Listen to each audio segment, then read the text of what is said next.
Hello and welcome to my favourite of the Prince of Persia trilogy, the third one, The Two Thrones. I'm very excited to get started with this one. I think it combines the best parts of the first two games. So the best part of Warrior Within is by far the combat. The best part of the first game is the sort of fairy tale whimsy, the platforming, all that sort of thing. And this one is the best of both worlds. We have Yuri Lowenthal back as the prince. We have the combat from the second game, the platforming from the first game. It's great. Like, I've seen a lot of bad reviews for this game. I do not believe in them. This is an excellent game. So the general... Oh, she's talking. I should probably let her talk. Found himself in a city quite different from the one he left behind. So the general gist of Prince of Persia 3, or Prince of Persia Two Thrones, is that the prince has travelled back to his hometown, and it is under siege because the prince cannot catch a break. This man has been troubled for I don't know how many years since the first one, but it can't have been many. I have no idea how old the prince is supposed to be here, but it pretty much starts effectively where the last one ends off. But this is the one that I have the most experience with as a kid. I recall playing this game, and this one being the only one that I was able to beat as a child, because all three of them are pretty hard.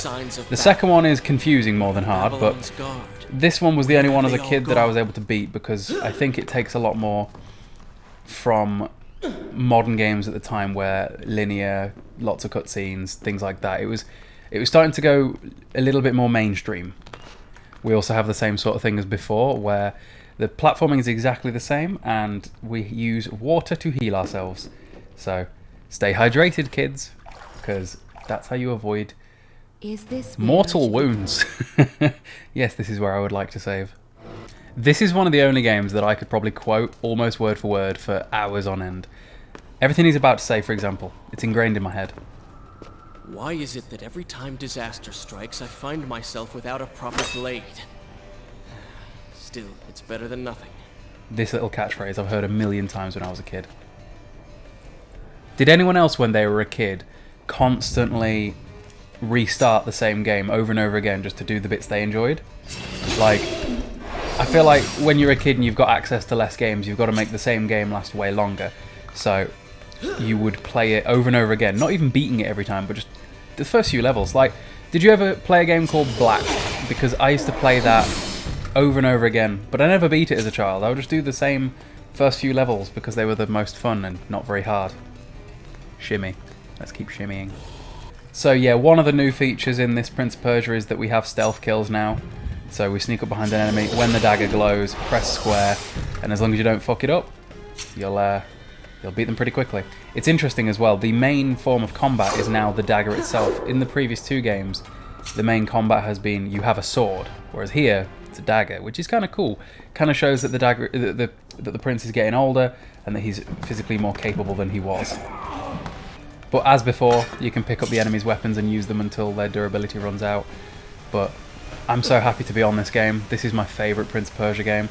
We have two more at the end of this one. We have Forgotten Sands and Prince of Persia 2008, and hopefully you guys will enjoy my retrospectives of walking through those too.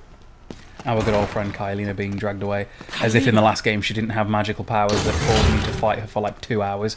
No! It's fine. Okay, time to test out the combat of Prince of Persia Two Thrones. We currently have one of the enemy swords. We can still jump over the heads like that and do the attack from the first game, but we also have triangle kicks now. We can mix up the combos. Still parry? Well, we could still parry if I was better at the game. Come on, boys. Yep, parry's still in the game. Can we parry with triangle? Is that a different parry? We can parry with triangle, but it does the same thing. Okay. That's my favourite attack, the little spin to win. Lovely. Make sure you guys are following me, subscribed and all that sort of thing, like the video. Lovely stuff. The prince in this game is way less angry than he was in the second game. Now that Yuri's back, he's calm and he talks to himself a little bit more. Like the first game, where him talking to himself was the whole thing. In all my visions of the future, did I suspect a homecoming such as this? Stealth. We can do some stealth. War.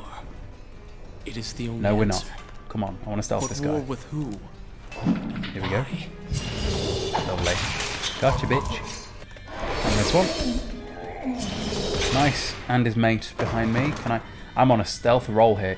People that are long-time followers of me know that I am really bad at stealth, so being able to do this is pretty cool.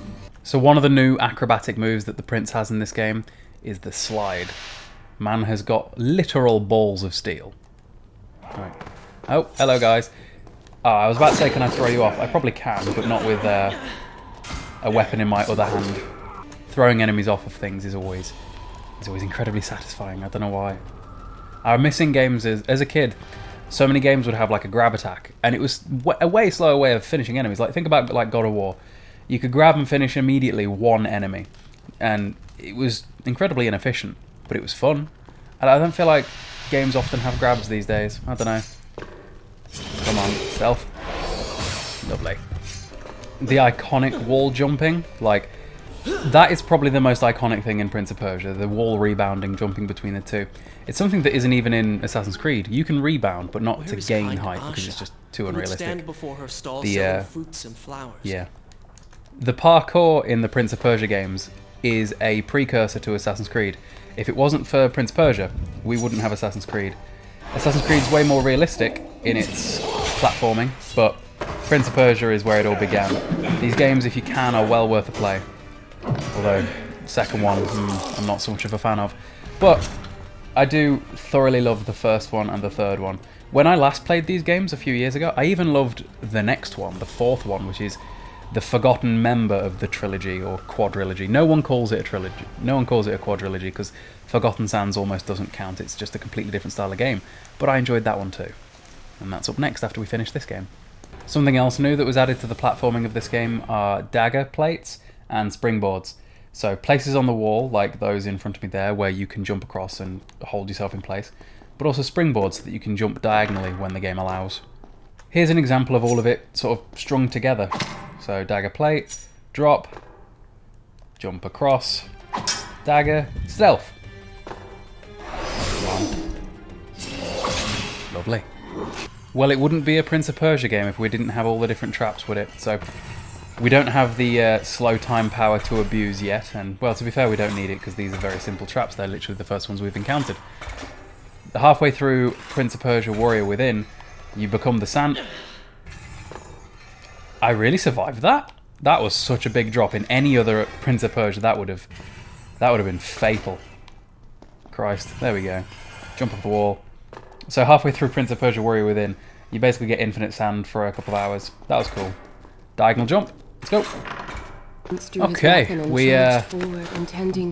about to have some drama. I'll let you guys sit and watch. It was as if he had learned nothing from his past adventures. Or perhaps he'd simply forgotten, made blind and deaf by fear and rage.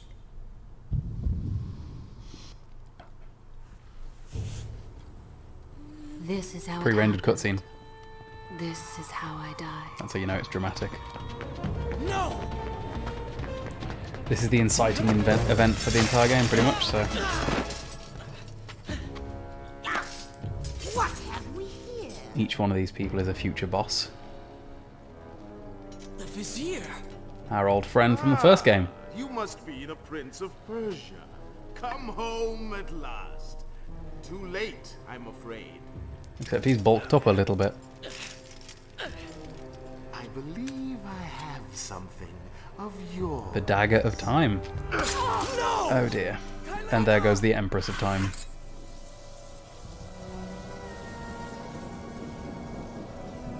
Which, as we found out in the last game, her death creates the Sands of Time. And what did the Sands of Time do?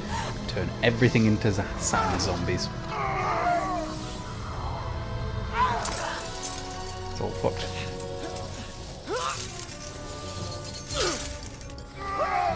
That weapon in your arm, Prince, looks painful. It's going to get infected with the sand.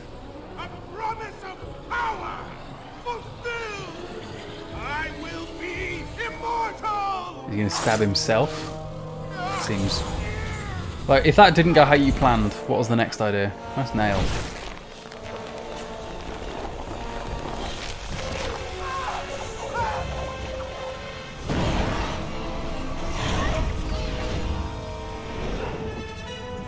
It's fine. There's the dagger. Prince is hauling ass. Oh dear.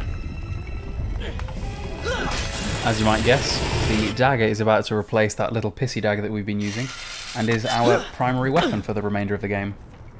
His arm looks a bit juicy. Father. You know, I remember I had this game on the Wii and it had a different name. It wasn't Prince of Persia Two Thrones on the Wii. I think it was Prince of Persia Rival Swords. I remember my mum bought it and me going, oh, I know he likes Prince of Persia. Not realising it was the same game. I wonder how many times that happened to kids, especially like, it happened to me with Pokemon all the time.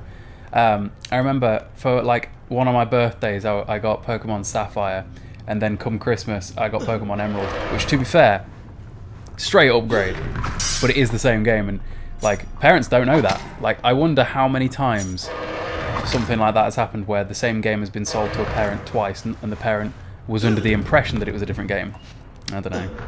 You know, I bet because of the fact that the Xbox Series X isn't the same thing as the Xbox One X, that a lot of parents made that mistake, and there are a lot of kids that got a One X for Christmas and not the Series X for Christmas. I wonder how many returns there were shortly after Christmas because of things like that. And at least PlayStation have got this absolutely nailed, you know, just 3, 4, 5. I wonder what the next one's going to be called. My guess would be the 6. What's the next Xbox going to be called? The Series X2? They should have just gone the 720 route, like we all thought it would as a kid. Ooh, his arms are in. What is the Vizier done to me? This is very cool. Let's watch. Everything had come full I don't think he's going to circle. do quite what I The prince expected had to just yet. resurrected his greatest I might have jumped enemy. the gun a little bit. Worse, he had accidentally. Check this out. Wake up. Hope you guys heard that. I hope the audio is good. This is part 1, so it might not be as good as it needs to be, but we'll see. Come on. Princey boy. Man's lost his shirt as well. Interesting stare. The way behind you is gone, so you will have to find another exit. Do you hear that voice? There's a voice in his head. Start moving. What? Who's there? He's confused. Careful. The planks are slick. Mind your balance. Mind your balance. There is a second voice in the player character's head now, so he's not technically just going to be talking to himself anymore, which he does quite often. Cool. So this is one of the coolest things that Prince of Persia The Two Thrones introduced. A transformation. So for some part of the game you'll play as regular Prince. For the other half of the game you'll be the Dark Prince. Now the Dark Prince's health drains permanently, and you can only heal by absorbing sand from the creatures that you kill. But the Prince gains access to the dagger tail, the whip that's embedded into his arm, and is overall just stronger and just cooler, you know? Although I say that as I like fail to kill these things with it. There are combos, I need to learn the combos. There are lots of combos in the Prince of Persia games. The combat is very much so depth. Very depth. Very English. There we go. Come on, guys.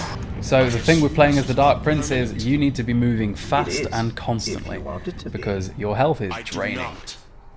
But Just keep moving, keep moving. The only way to heal is to absorb sand. The good thing is a lot of these old potteries, the pottery has sand in. And the other cool thing is you can now do Spider-Man swings off of poles with the dagger, the dagger tail. And then eventually you'll find your way to some water. And as we established in the last game, sand creatures do not like water, and therefore we turn back into the regular Prince. Cool. Right then guys, we have our first health upgrade, which is usually just a series of traps that we need to make our way through. Shit! Dodge the arrows. As long as we can get through here, we can get our health upgrade. So let's see if we can actually manage that without getting brutalized by the traps. Jump! I mean, shit. Okay, I'll take that damage because I'm pretty sure we're going to get a full heal. Yeah, we did. There we go. Pretty simple stuff. Make sure you click in the follow button. So here's another new mechanic of this game, is we have these little sand portals that are guarded by these guys with horns in red, and throughout the game we're going to be clearing those. They're sort of how you know where to go. You hunt them down. Vizier. He's been It is the completely Vizier. transformed. interesting. That's what he He looks has like used now. the power of the sand That's our to final boss, that transform is. his army. Eventually. His artifacts will Like allow 6 him hours. to transport them across the city with ease. Maybe 3. He appears to be in complete control. We'll get him. Things do not look too Looks good young. for you at the moment. Use that Okay, let's means. clear this sand Follow checkpoint him through. thing, shall we? The sand gate, that's the word we're looking for. I was about to say I would like to stealth, But apparently I'm not allowed today, so I'll just cut his belly open. Can I just throw you off the side? I can. That's way quicker. Bye, fellow. Bye, friend. You done? I'm guessing you didn't make it. Lovely. And now close the portal. And that should usually give us some powers. You have gained a new sand tank. Lovely. And on that note, I think this is a good place to end the video. So I hope you guys enjoyed this. And I'll see you in the next one.